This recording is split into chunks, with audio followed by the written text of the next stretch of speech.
Hello guys, welcome back to my YouTube channel guys. મારા બ્લોગમાં હાર્દિક સ્વાગત કરું છું.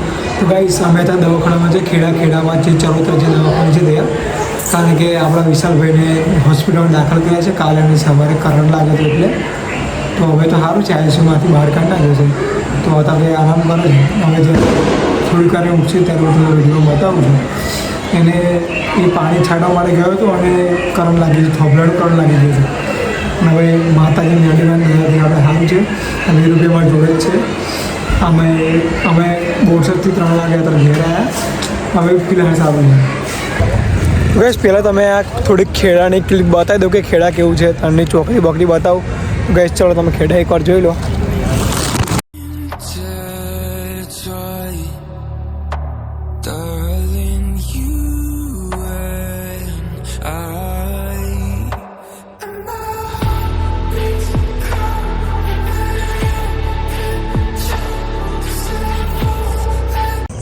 તો ગાઈસ અમે થોડું ઘણો આરામ કર્યો. જો 1 વાગે છે, 1 વાગે છે અત્યારે.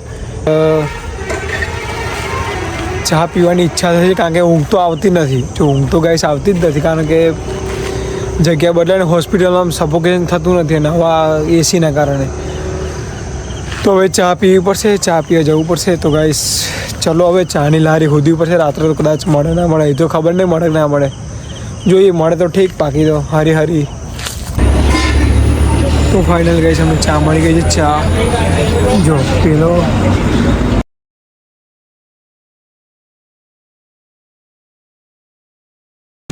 તો ગાઈસ શું તમને છે ને એક ઘટિયા માણસ બતાવવા માગું છું. આ રહ્યો છો ઘટિયા માણસ.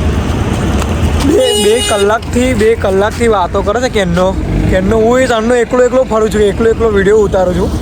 કંઈ ફરક પડતો નહીં. ખબર નહીં કોની જોડે વાત કરે. અરે કોઈ નહીં ભાઈ, सबका टाइम आएगा, सबका टाइम आता भी है. ગાઈસ રાતનો 1:30 વાગી ગયો છે. મસ્ત ચાબા પી લીધી છે. આ એક વેફર લઈને આવ્યા છે ખાવા માટે. હવે ભયો તો ત્યાં ઉપર ઊંઘે છે શાંતિથી, એટલે એને ડિસ્ટર્બ નહીં કરવાનો. હવે બહાર રખડે છે કારણ કે ઊંઘ આવતી નહીં હવે દવાખાનામાં. હવે રાત્રે તો બીજું શું જ કરીએ. હવે ચલો કોફી શોધવા ગયા હતા પણ કોફી ના મળી એટલે પછી ચા લઈને આવ્યા અમે, તો પીધી. હવે ગાઈસ તમે વિચારો કે કોલેજની જે ઇવેન્ટ હતી અમારી ફેશન શોની, તમે આગલા વિડીયોમાં મારે જોયું હશે કે એ ફેશન શોની જે ઇવેન્ટ પૂરી કરીને પછી તો એટલું તબિયત બગડી ગઈ છે ને કે આરામ જ કરવા નહીં મળ્યું. કે ભાઈ કયા ટાઈમે શાંતિથી આરામ જ કરવા નહીં મળ્યું. શરીર એવું ને એટલું શરીર બી ખરાબ છે અને ફરી કામ હતું મારા વોલ પેઇન્ટિંગને એવું બધું. પછી એ બધું પૂરું કર્યું. પછી અમે એવું વિચાર્યું કપડાં લેવા જઈશું, પણ હવે તો ભયોને આવું થયું એટલે હવે એ બી ઈચ્છા મરી ગઈ છે કે હવે કપડાં લેવાની ઈચ્છા નહીં.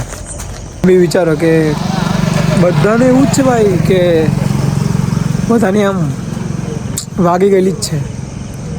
પણ એટલે જ કહું છું ગાઈસ કે મસ્ત જીવી લેવાનું, મસ્ત ભાઈબંધો જોડે મોજ કરી લેવાની, બધા જોડે શાંતિથી રહી લેવાનું, કોઈ મગજમારી કર્યા વગર. કારણ કે કોઈને કશું ખબર નહીં કયા ટાઈમે કોનો સમય બદલાય, કોનો સમય ખરાબ બી થાય, કોનો સમય સારો બી આવી શકે. તો જેટલો બી ટાઈમ મળે ને એટલા ટાઈમ એન્જોય કરો, મસ્ત ફૂલ મોજ કરો, જે પોતાને ગમે છે કરો, બસ બહુ થઈ ગયું.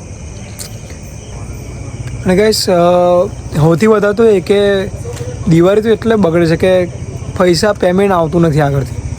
હવે અમે લોકોએ કામ કરેલું હોય, વોલ પેઇન્ટિંગ કરેલું હોય કે આવા અલગ ઇવેન્ટો ઉપર કામ કરેલું હોય, એનું પેમેન્ટ બહુ અટકી રહેતું હોય છે.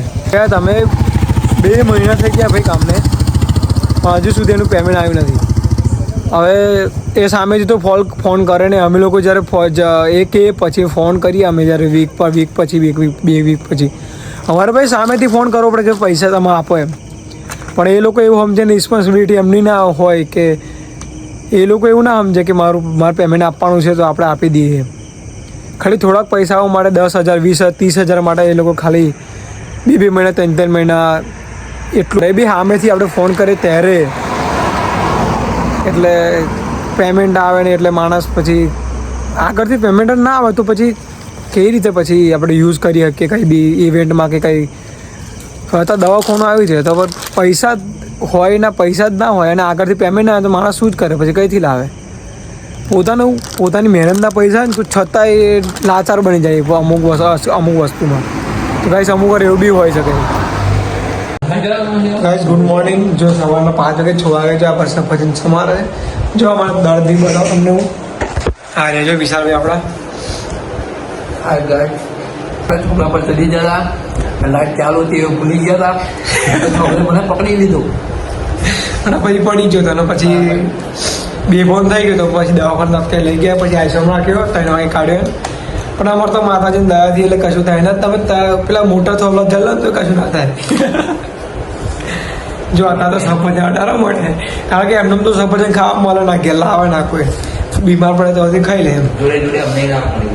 હા જો જોડે હમણાં ખાવા મળી ગયા સફરજનભાઈ એના કારણે ગાઈસ હું ફાઇનલી ઘેર આવી ગયો છું. મસ્ત વિશાલને બી રજા લીધી છે.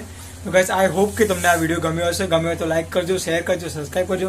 અને હા ગાઈસ જો નવા હોય તો ચેનલને સબસ્ક્રાઈબ કરી દેજો જેથી મારા વિડીયો દેશી ચડતો વિડીયો વ્લોગ તમને મળતા રહે. તો ગાઈસ મળીએ, ચાલો બાય બાય.